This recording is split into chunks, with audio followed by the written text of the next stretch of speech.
iga laftaydu haddaanu sacad muusanahay abuladkayagii hore iyo abshaxankayagii hore waxaanu ka soo jeednaa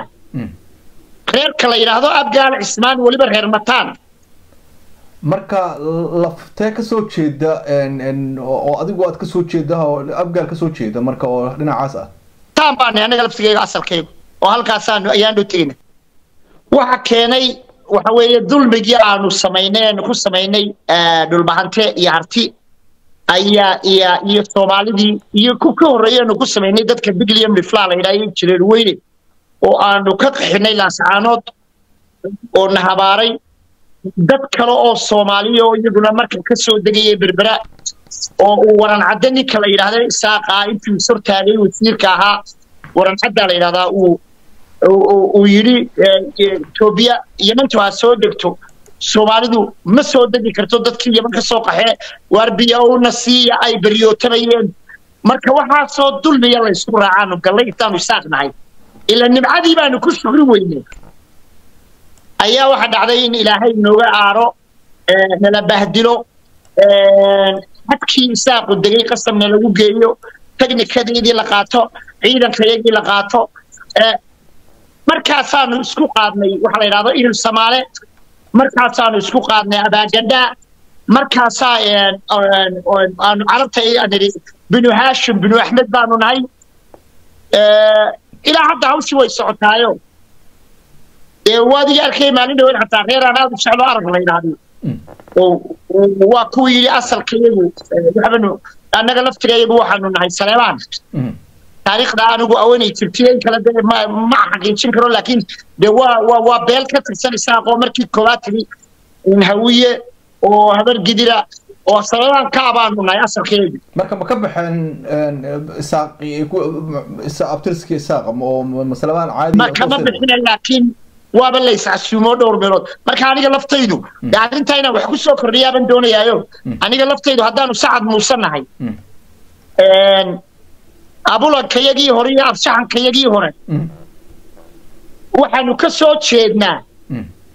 reerka la yiraahdo abgaal cismaan weliba reer mataan marka laftee ka soo jeeda oo adigu aad ka soo jeeda oo abgaal ka soo jeeda marka oo dhinacaas ah waa sacad muuse marka waa sacad muuse anigu ka soo jeedo oo muuse ka soo jeedo hay abuladkayagii iyo abshaxankayagii hore isku meel ka soo jeedo waa imika taariikh anigu aan soo helayo marka imika abgaal cismaan haddaanu noqonay de walba naar gala waxa la walba naar hooba naar gala say team boy kolba hadii hawsheedii abaagada xaar maxay meel walba la isku qaaday aniga laftaydu de bal reerkii bal xamar u si aanan u dhaafin waxaanu reer mataan baan anaga laftigayga asalkaygu oo halkaasaan ayaanu tegina reer mataan atiin marka abgaalka lafka siimid oo reer mataan la yiraahdo ayaa tiin mataan baan ha marka sidee isku soo helay dadkan qolo walba hadda xilligan la isla helay sidee ku suurto gashay maadaama abtiriskii hore iyo xilligii hore xaaladdu ay adkeed hadda sidee la isku soo helo ay u fududaatay in qoladii kale ay soo hesho xabadii dhulbahanta ayaa wax noo dhintay marka hadda baanu toosnayba hay marka waa ka qaar kalena waa arki doontaa oran dowladda Bigliam Lifla oo ayaguna xagga degan qaar kale ha oran doono iyaguna Bigliam Lifla way soo socotaa hay qaar baa jireen weyn marka daba geli doona laakiin dadkii marka Soomaalidii marka hore qolo walba ay dhihi jireen annagu Carabaan nahay iyo reer Ibn Hashim iyo halkaan iyo la isgalgalinayo abtiriska uu socday haddii qolooyin kale oo Soomaalidii kale ah qoloba meel la gasho lugta halka wax ka soconayaan maxaa keenay abtiriskan xilligan in la isku qalqaldo horta midoobi lahayd cidda shay baabiisay halka dhigtay waa reer leh anigu aan ka soo jeeday reerka saaq hay imika waxaan loo ogol yahay inaanu magaalo madaxda qaadano oo madaxweynaha qaadano oo hadduu baarlamaanku noqdo 300 aanu 150 qaadano anagoo reer waqooyiga hay oo haddii wasiiradu noqdaan 50 aanu 25 qaadano hay ayaa shacabka koonfurta loo ogol yahay hay لكن بالواقع غير تلكي وانا لا اعترافي انجليز با عين كان بل ادو صدق iyo 5 iyo cimriga bilaadku waa imsa waa 50 sano ama 60 de anigu maanta yeeli maayo 50 sano ilaahay dunida nigu xasuumay inaan hor fadhiyo 4 nin oo SNM oo tuuga oo dhigiyada oo hawiye nacab oo daarood nacab oo digliya midfle nacab oo raxweyn nacab oo Soomaali nacab oo dhigiyada inay waqti dambe iga lumiyaan raali kamay yani nabad qaata dadkii idinla deganaa Maaqil State Khartoum State iyo Awdal State bay qaateen inaguna Isaaqlaan State la bixinayne ana magac idin bixiyay Victoria State baan idin bixinaya nabadda Victoria waa sidan waa si ha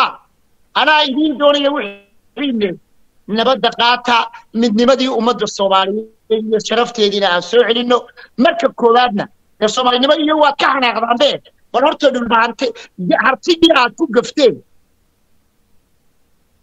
xamuud Saleebaan horta xaaliya apology simba ma isaan iyo nimanka adeerin jirteen ee ma jarteen ee goobta heesaa noo soo dhaweynayay dal dadkii aad xasuuqa ku bilowdeen raali gelin bixiyo hadduu nin rag idinku jiro aniga tagayo imikana joogeen ila soo xiriira macalin jaamac sida la ogsoon yahay adiga ruuxaagu 30 sano waa ku celcelisay ereyga ah in 30 sano aysan ahaayeen 30 sano kan la baray kan laakiin adigu wixii ka horeeyay waqtigan hadda dagaalka uu dhacay waxaad ku qanacsaneed Somaliland iyo jiritaankeeda iyo inay go'do oo maamul iyo dawlad jirta noqoto Soomaa waligayba kuma qanacsaneyn aniga jaamac Soomaali baa la yaqaanay jaamac hawiyaa la yaqaanay jaamac daarood baa la yaqaanay samafale macalin jaamac baa la yaqaanay waad ka warhaysaayo Soomaalida ugu badan Yurub ninka liisanada baray waa aniga ee meel walba ka hadli jiray waligayba Soomaali un baa wax ku soo haa ilaa Saudi Arabia hooyaday u mandaafi waay anigu oo nool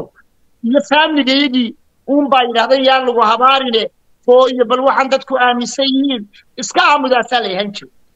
midda labaad kaligay maaha boqolkiiba 80 qabiilka Isaaq leeyahay waa dadkuba laakiin 20 xaaraan oo isnama ayaa xoog nagu haysta marka waxa weeye hadda hadii laga qaado doorasho laga qaado wallahi waxaan aaminsanahay billahi boqolkiiba 90 Soomaali weyn bay aaminsan waayo waad arkaysaa isnan waa waslada xaaraana waa dhiyacab waa dad nacab ummadda Soomaaliyeed waana taa maanta saxday ilaa saacado shacabkeedii la xashay laakiin marka adiga aad leedahay waa SNM dadkaas waxay u aaminsan yihiin dad xoreeyay oo ka dul qaaday dad ay cadow u arkaan walaal magaaladan aan deganahay Garowe ama reerka ma jeerteen lagu yiraahdo kan lagu sameeyay Maxamed Siyaad Baraan xilligii dawladdiisa ku samaysay baraagaha miino loogu buray waa la xasuuqay ka maqlimaysid daaroodoo dhan baan ka maqlay waana la xasuuq war markuu dagaalkii dhacay Maxamed Siyaad Baraan baxay caradii daarood reerka la yiraahdo lagula dhacay ummad ilaahay baa isku tagtay aniyo ilaahay markaynu ka baqano dadkani waa dad goba waxa weeye waa inaynu xaq fahanaa niyow dulmi baa jira weyn dulmigaas Soomaaliya ha fahanto Maxamed Siyaad Barre wuxuu ahaa dawlad buu ahaa khayr iyo shar wuxuu lahaa wuu dhintay waa inaan iska ilowna forgana oo yesterday baaskanina waale aan ilowna wixii baaski ilaahay wuxuu ku leeyahay qofka yani fidna qofka kiciya yani waxa weeye masiiba ku dhacay waa lay dilay tolaaye balan waa la xasuuqay la falasito waxa ka dambeeyay la fiilmika bal dadkani ma kaag carruur 800 bay noqotay carruurtii da'doodu ka yarayd 5 jir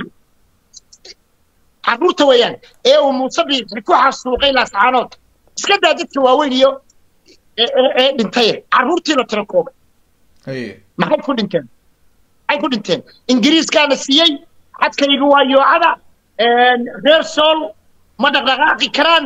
awowyadii baanu gumaysan jirnay ayuu Muusabi afkiisa kala waa tahay